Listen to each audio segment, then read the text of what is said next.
A launch monitor is the most important part of your home golf simulator setup and likely the most expensive, so make sure you don't buy the wrong one. For any beginners watching, I'm about to explain exactly what a launch monitor is and why it's arguably the most important part of your home golf simulator setup. I'll explain the benefits and the flaws of each type of launch monitor, and some of the most common mistakes that people make when buying their first launch monitor. And if you stick around until the end of the video, I'll tell you how higher handicap golfers can save thousands when buying their first launch monitor.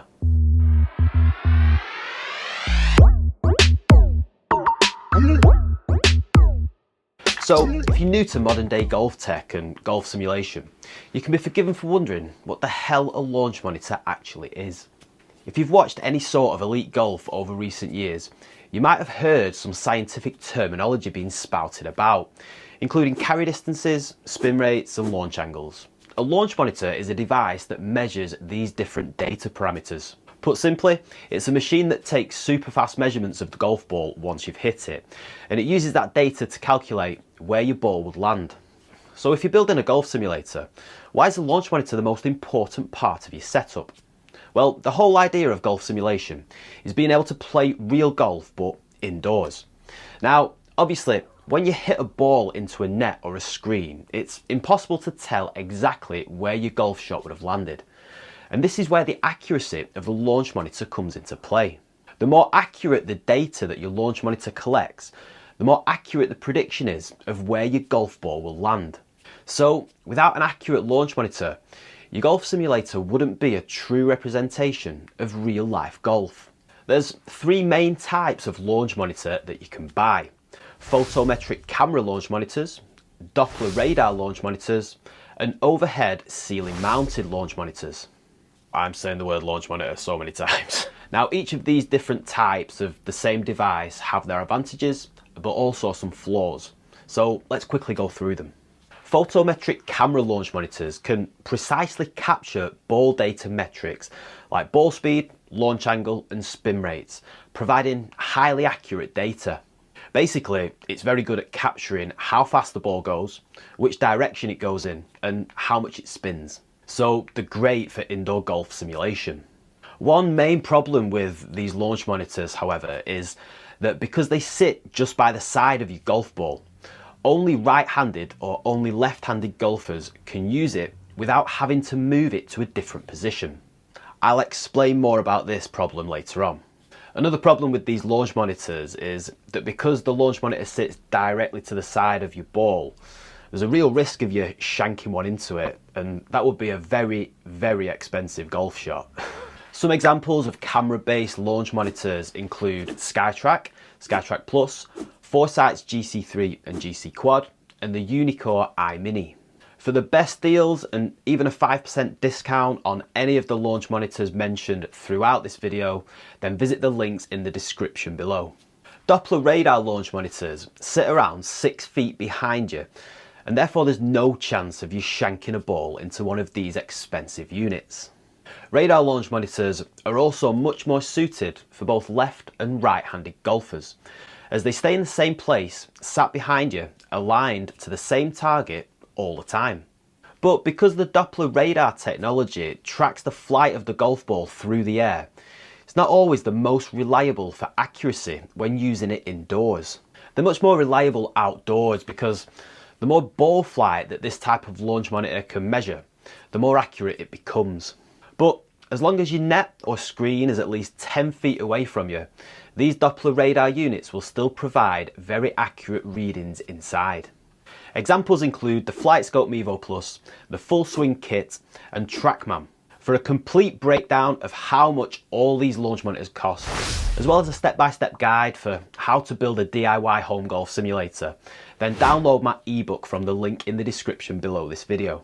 The third and final type of launch monitor is a ceiling mounted launch monitor, and as the name suggests, they're attached to the ceiling above your head. The sole purpose of these launch monitors are for indoor use. They're not portable, and therefore you can't take them outside to the driving range like you can with the other two units that we've previously spoken about. The great thing about overhead launch monitors is that they're unobtrusive, so your floor space remains completely clear. And again, left and right-handed golfers can play together, and the top-down perspective often allows for accurate club data as well as ball data and even video capture of the club face at impact. Now that you know more about launch monitors, let's look at some of the common mistakes that golfers make when buying one.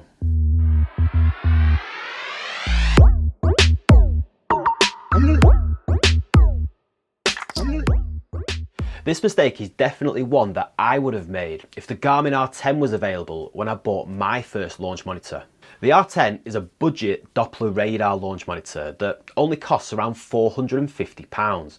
So it's a great unit to build your first home golf simulator around if you're trying to keep the cost down, which is definitely what I was doing. Because it's a radar launch monitor, it sits on the floor about 6 to 8 feet behind you and needs at least 8 to 10 feet of ball flight before the ball hits your net or impact screen to work accurately. Basically, you need at least 15 feet or 4.5 meters of room length for any type of radar launch monitor to work accurately, which is something that I don't have in this small room, so it would have been a waste of £450 for me. But thankfully, I bought a SkyTrack as my first launch monitor, which, being a photometric camera launch monitor, can accurately calculate your shot with only a few inches of ball flight. So ultimately, what you need to do is measure the size of the room that you want to build your golf simulator in. If you've got more than 4.5 meters or 15 feet of length, then you've got the choice, and you'll be able to use either the camera or radar based launch monitors. As well, if you've got a ceiling height of 3 meters or more, you'll be able to use the overhead launch monitors too. But if you're like me and you've got less than 4.5 meters of length, then you'll only be able to use the photometric camera launch monitors, which narrows down your options considerably. Another thing you need to think about is, are you going to be the only person using the golf simulator, or are your friends and family going to be getting involved too? Or maybe you're thinking of setting up a winter golf league with some of your buddies. Well, if you're going to let others use your shiny new amazing golf simulator, then this next mistake is something you want to avoid to save yourself a lot of time and a lot of frustration. You'll need to consider whether you're all righties or lefties or a mixture of both. If you're all the same, so for example all right-handed golfers or all left-handed golfers using the sim, then you're good to go ahead and buy any of the launch monitors that we've spoken about in this video. But if you've got a lefty or two in your group, then it's going to make it a bit of a nightmare if you buy a camera-based launch monitor.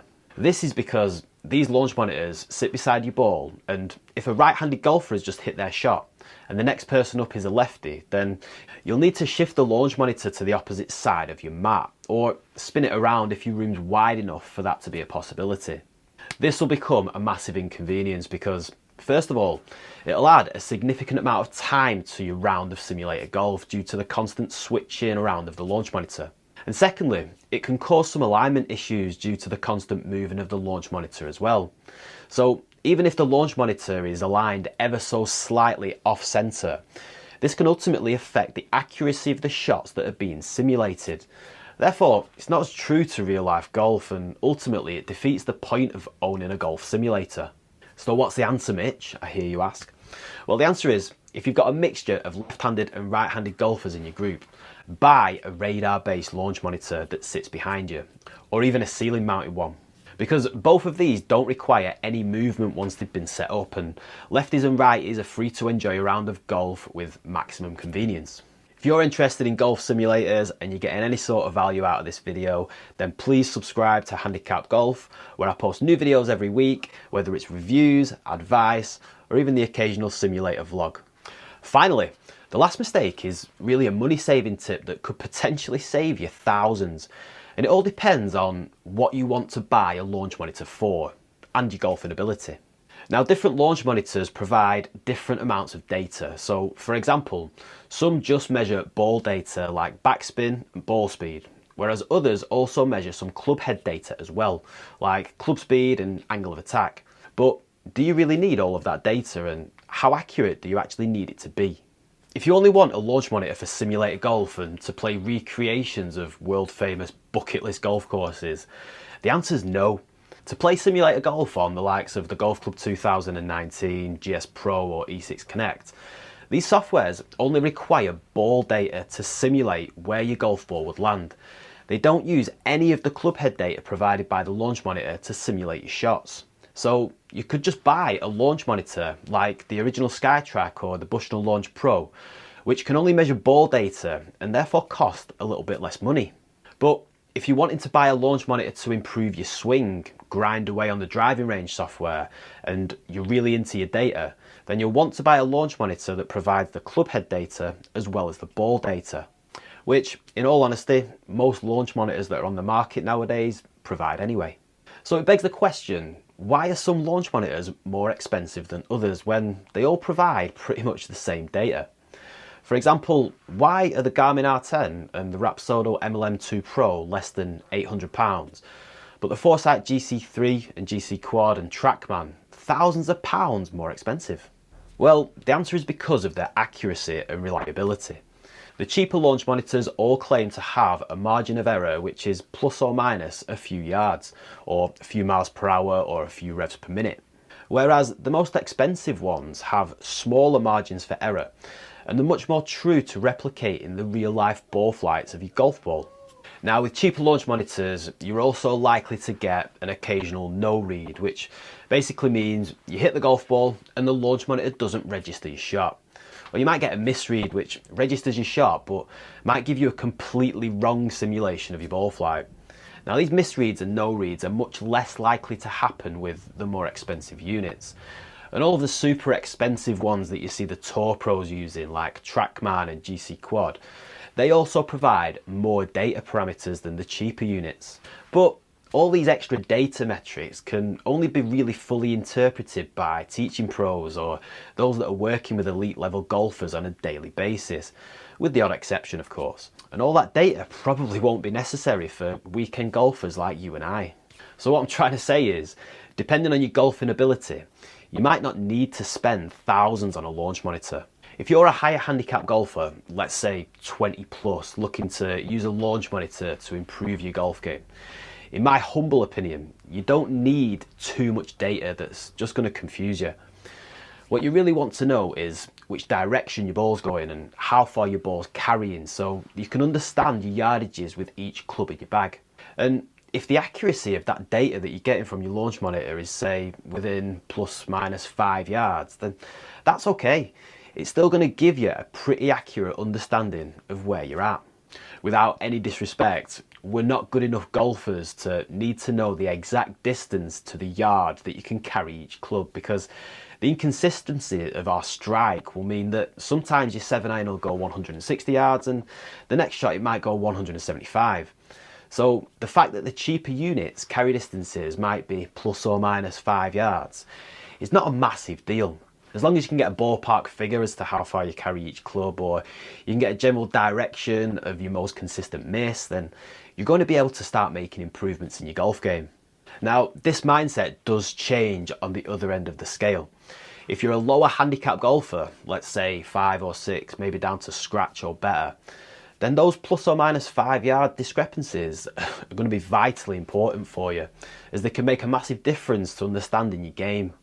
Now, lower handicap and elite golfers will know pretty much to the exact yard how far each club in their bag carries.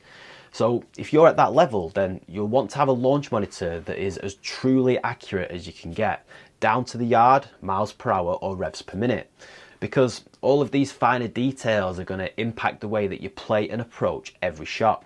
So to summarise, if you just want to play simulator golf, you only need a launch monitor that measures ball data. If you want to use a launch monitor to get better at golf, as a higher handicap golfer, you'll be able to make vast improvements in your golf game, even with a budget launch monitor. But if you're a lower handicap golfer, you're definitely going to want to buy one of the more expensive launch monitors, which is more reliable and accurate when it comes to the data that you get. But can an indoor golf simulator really improve your outdoor golf game? Well, to find out the answer to that question, watch this video that's on the screen right now.